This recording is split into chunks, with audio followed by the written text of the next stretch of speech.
Hello friends. Welcome back to our channel. In this video, we will talk about the recently issued cyber security guidelines in the power sector by CEA. To begin with, we look into the need for cyber security in the power sector. With digital communication among various aspects of the power sector and electronic equipment involved in grid operation, the need for cyber security in the power sector cannot be ignored. Any cyber attack has potential to hamper power supply in some areas or even compromise with the grid operation, leading to large-scale implications on the country. Recognizing this, the Government of India has set up the Indian Computer Emergency Response Team, or in short, CERT-IN, for early warning and response to cyber security incidents. On this front, the Ministry of Power has created 6 sectoral CERTs, one each for 6 segments, which are thermal, hydro, transmission, grid operation, and distribution. As an interim measure in order to provide regulatory backing for cyber security, CEA has come out with these guidelines, which require mandatory compliance by all responsible entities. Having understood the background, we move forward to the objectives of the guidelines. The guidelines aspire to create cyber security awareness and cyber assurance framework. The guidelines will also create mechanisms for security threat, early warning, vulnerability management, and response to security threats, along with aiming for protection and resilience of critical information infrastructure. While reducing cyber supply chain risks, it aims to engage human resource development in the domain of cyber security and operationalization of the National Cyber Security Policy. Before we get into more details of the guidelines, it is important to identify responsible entities in the power sector. The stakeholders included in the guidelines are generators, transmission utilities, distribution utilities, load dispatch centers, trading exchanges, regional power committees, regulatory commissions, and generation aggregators. The scope of guidelines are threefold. 1. Control systems for system operation and operation management. 2. Communication system. And 3. Secondary, automation and telecontrol technologies. Under control systems for system operation and operation management, some important components are grid control, power plant, and distributed generation control. Communication systems include wireless digital systems and firewalls. Secondary, automation and telecontrol technologies include protection devices and digital measurement and metering installations. Responsible entities should frame cyber security policy. As per this, uploading of any data information from their internet-facing IT system is done only through an identifiable whitelist device followed by scanning of both. For any vulnerability malware and for all such activities, digital logs are maintained and retained under the custody of Chief Information Security Officer or CISO for at least 6 months. Also, there is hard isolation of their operational technology systems from any internet-facing IT system. Critical information infrastructure shall be identified by responsible entities, which shall be reviewed yearly or sometimes once in a 6-month period. Responsible entity shall ensure that all cyber assets of their identified notified critical information infrastructure are recorded in the asset register and considered for risk assessment as well as for finalization of controls in statement of applicability.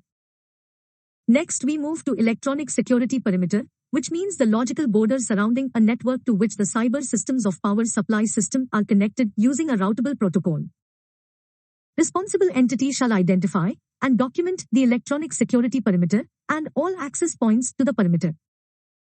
Responsible entity shall perform a cyber vulnerability assessment of each electronic access points to the electronic security perimeter at least once in every 6 months and or after any change in security architecture.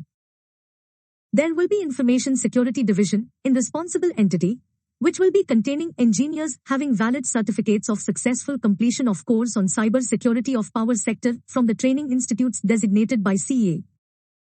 Such division shall deploy an intrusion detection system, an intrusion prevention system capable of identifying behavioral anomaly in both IT as well as OT systems. Apart from this, responsible entity shall routinely audit and test security properties of the critical system and must act upon, in case any new vulnerabilities are identified through testing or by the equipment manufacturer. Responsible entity shall design a secure architecture for control systems appropriate for their process control environment. Cyber risk assessment and mitigation plan shall be documented by responsible entity in their cyber security policy, duly approved by Board of Directors. It shall clearly define the matrix for assessing the cyber risk of both IT and OT environment and risk acceptance criteria. It shall be capable of demonstrating that repeated cyber security risk assessment delivers consistent, valid, and comparable results. The review of cyber risk assessment shall be carried out at least once in a quarter. Responsible entity shall ensure that all IT technologies in the power system equipment or system should have the ability to be upgraded. CISO shall identify equipment or systems to be phased out from the list drawn and firm up their replacement plan. Also, responsible entity shall document in their cyber security policy a standard operating procedure for safe and secure disposal of outlived or legacy devices. Any policy and guidelines for cyber security will not be fruitful until and unless there is proper training imparted for the purpose. In this regard, responsible entity shall establish, document, implement, and maintain an annual cyber security training program for personnel having authorized cyber or authorized physical access, unescorted or escorted, to their critical systems.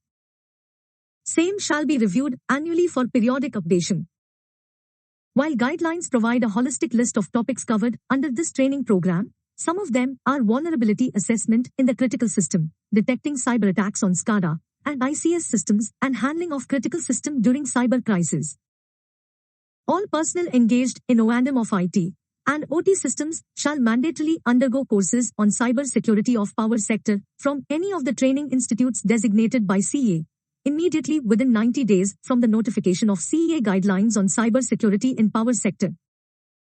Responsible entity shall ensure that none of their newly hired or the current personnel have access to the critical system prior to the satisfactory completion of cyber security training program from the training institutes designated in India, except in specified circumstances, such as cyber crisis or an emergency. Responsible entity shall ensure that all the communicable intelligent equipment and service level agreements for their critical systems shall be sourced from the list of the trusted sources as and when drawn by Ministry of Power or CEA. CISO shall report all cyber security incidents classified as reportable events. Root cause analysis for all reportable events shall be carried out and corrective action taken, so as to ensure that any reoccurrence of such event can be managed with ease. Also, responsible entity shall mandatorily designate an officer and empower them to declare an occurrence of the incidents as cyber crisis. Cyber crisis management plan shall be prepared by responsible entities and submitted to their sectoral cert for review with intimation to the Ministry of Power, which shall be reviewed at least annually. Responsible entity shall incorporate procedures for identifying and reporting sabotage in their cyber security policy within 30 days from issue of the guidelines or grant of license under the appropriate legal provisions to the responsible entity. CISO shall prepare a detailed report on disturbances or unusual occurrences identified, suspected or determined to be caused by sabotage in the critical system of the responsible entity, which shall be submitted to sectoral cert as well as to certain within 24 hours of its occurrence. Responsible entity shall ensure security of all in-service phases as well as standby cyber assets through regular firmware or software updates and patching, vulnerability management, penetration testing, securing configuration, supplementing security controls. Responsible entity shall carry out regular vulnerability assessment of all cyber assets on or under their control. Responsible entity shall, through a certain empaneled cyber security OT auditor, shall get their IT as well as OT system audited at least once in every 6 months and shall close all critical and high vulnerabilities within a period of 1 month and medium as well as low non-conformity before the next audit. Hope you got a good idea on cyber security guidelines issued by CEA. Considering the digital transition taking place in the country, the need for cyber security is justified, and it is expected that these guidelines will bring cyber security to the forefront in the operation of power grid operation in the country. Comment below to share your views on the need of cyber security in the power sector, these guidelines, and what needs to be done in this regard. Also, comment below to tell us the topic on which you want to see videos from us. Like and share the video. Also, subscribe to the channel to see more such videos in future.